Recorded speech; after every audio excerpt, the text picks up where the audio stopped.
katikati. Loba nao. Tobandele sous. Ebandela profonde.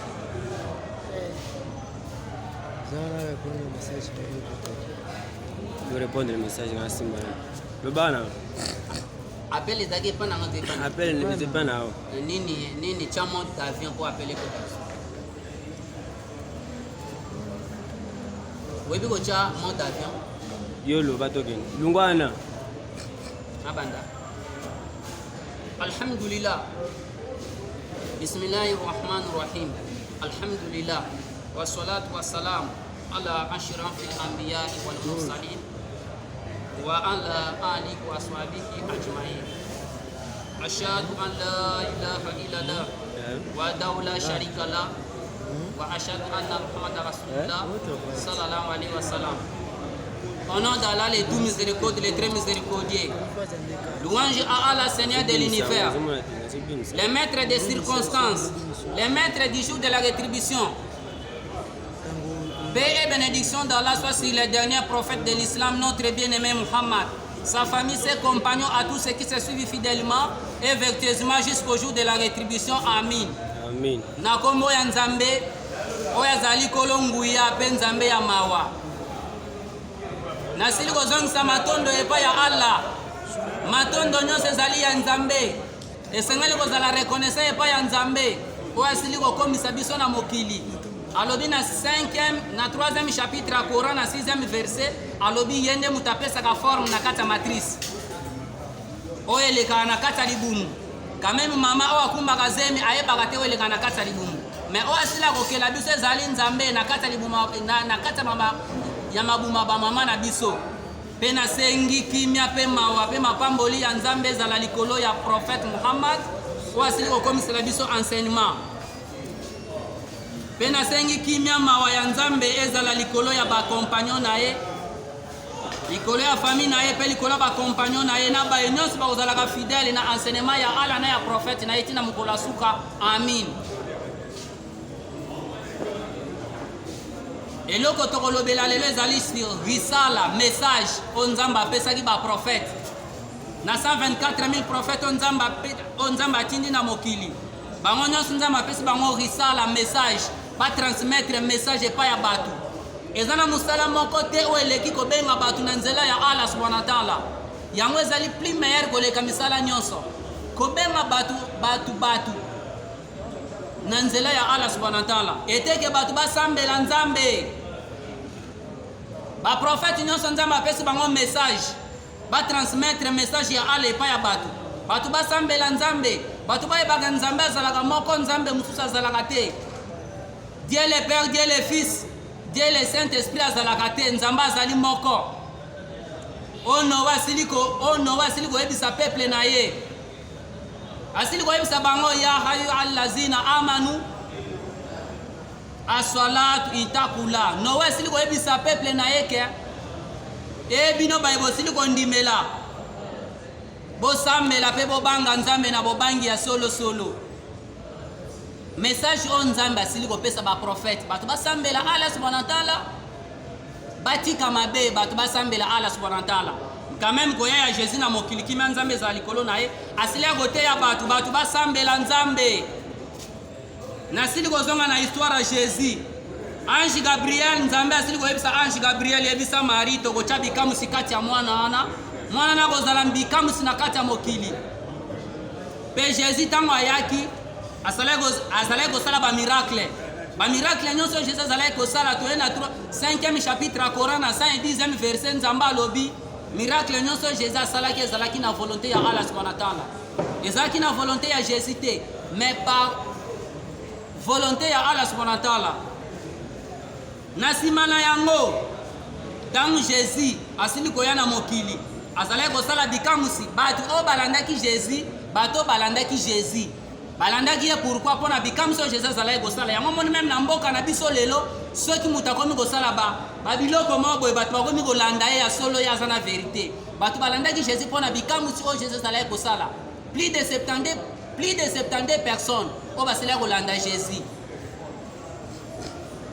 yaki kokoma na temps ala subhanahu wa ta'ala a récupéré miracle kati ya Jésus a récupéré miracle o Jésus azalaki kosala Jésus azosala susu miracle te akomi kote ya batu tawhid akomi kote ya batu l'unicité de Dieu batu basambela nzambe kaka moko mususu te kaka ala tangu abandi kote ya batu tawhid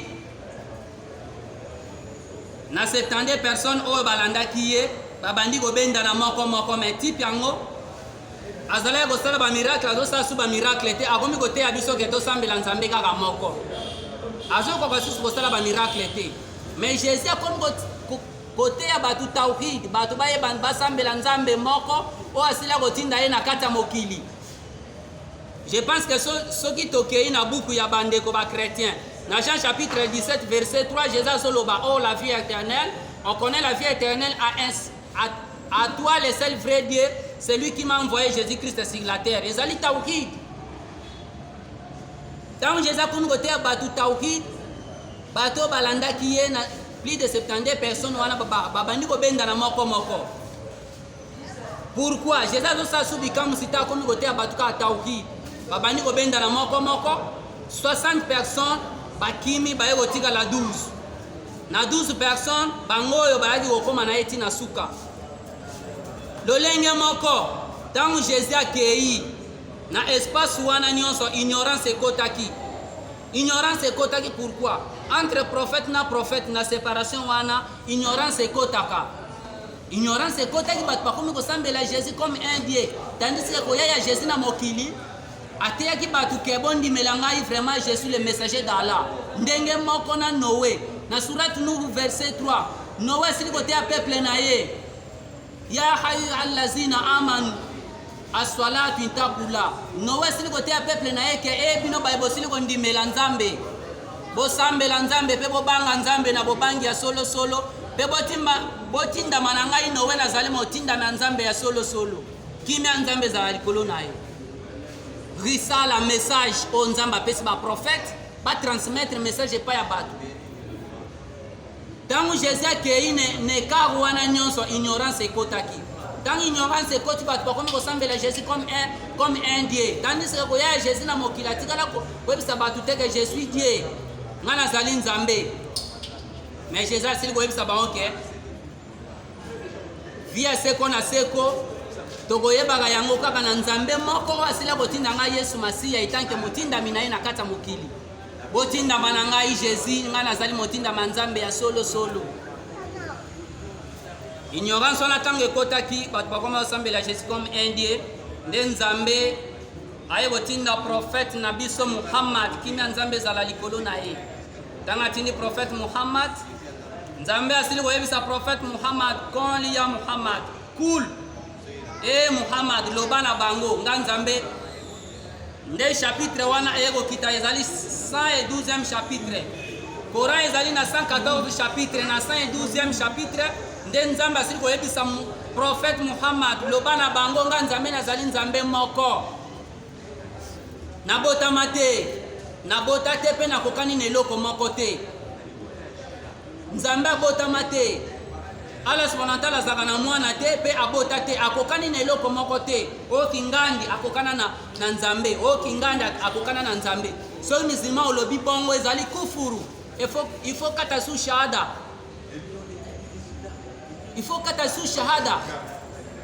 pour se convertir na islam pour la deuxième fois musulman okoki koloba eloko wana te ke kingandi akokana na nzambe to nzambe akela biso na image na ye ezalaka te biso tokokana na nzambe te nzambe akeli biso na lolenge na biso baange nani apamba nzambe akeli biso na 3 catégories akeli baange na lumière akeli bajini na flamme ya moto pe akeli biso na mabele biso totikala kokokana na baange te bongo ndeni tokokana na nzambe soki musulman osili koloba eloko wana ke kingandi akokana na nzambe to biso bakela biso na image ya nzambe ezali kufuru il faut kata su de shahada mususu puisque y a beaucoup de personnes bakebele esi alungwa na islam kala spirituellement alungwa na islam mais physiquement aza musulman avec beaucoup de regrets bakebele balungwa na islam kala mais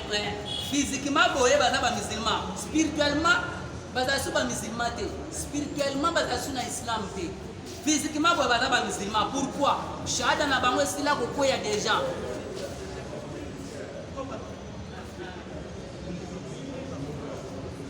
Nde nzambe asili koyebisa Muhammad loba na bango nga nzambe nazali moko, nabotama te, nabota te mpe nakokana na eloko moko te. Me lelo okoya awa na mboka na biso soka ke Tinganja azali mwana nzambe, okeyepa bajuif balobi ke Uzair azali mwana nzambe, oyepa bandeko banaswaro babengi bakretien balobi ke Jésus fils de Dieu. Subhanallah. Pe biloko wana va même ba musulman bazali koloba yango, beaucoup de regrets. Et puis musulman so sili kolobelo wana il faut kata shahada. Bajini na surati jin balobi ke to sili koyoka mungongo wana, mungongo ya nini? Mungongo ya Quran. Tant prophète azotanga Quran basili koyoka mungongo wana, mungongo moko ya kitoko. Pe to sili kondimela na maloba wana, pe to sili kondima ke ya solo nzamba azali moko.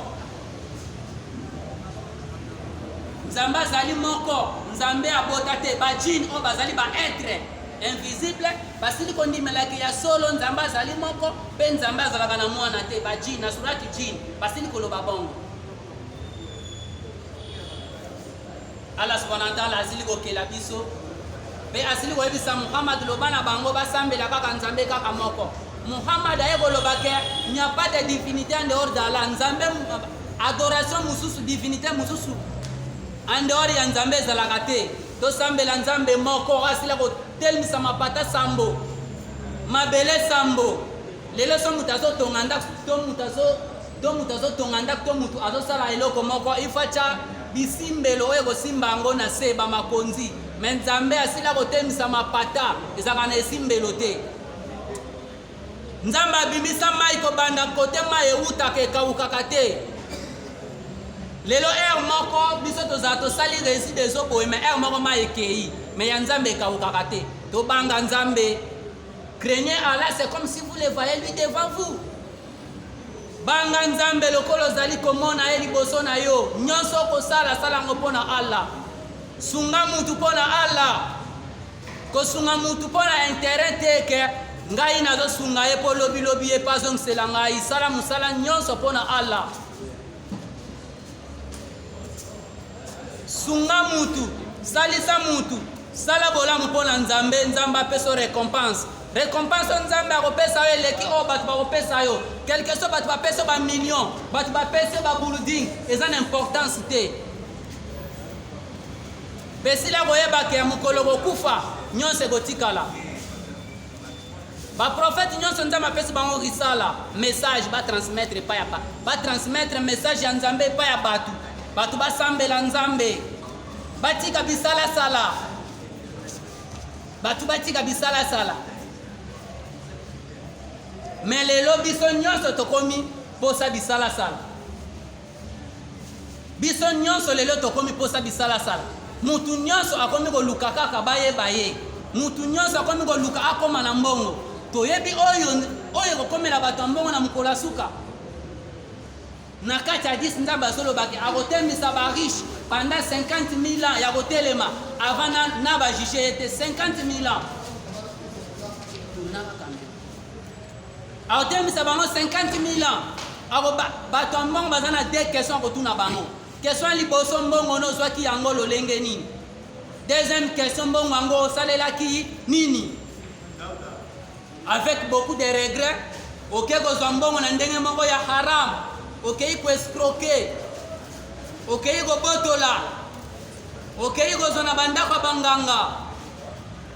Mbongo wana eza mbongo oyo ekomema mutu na enfer. Ezali malamu na mutu azwi mbongo na ndenge ya halal, pe asaleli yango makambo ya halal. Ozwi mbongo na voie normale, ozwi mbongo ya corruption te. Nzambe apekisi corruption na kati ya Coran, atie interdiction, asili kopekisa corruption na kati ya mabele, pe asili kopekisa mbutu désordre. Yonde ko musulman islam, ça fait dire que soumission à la volonté d'Allah.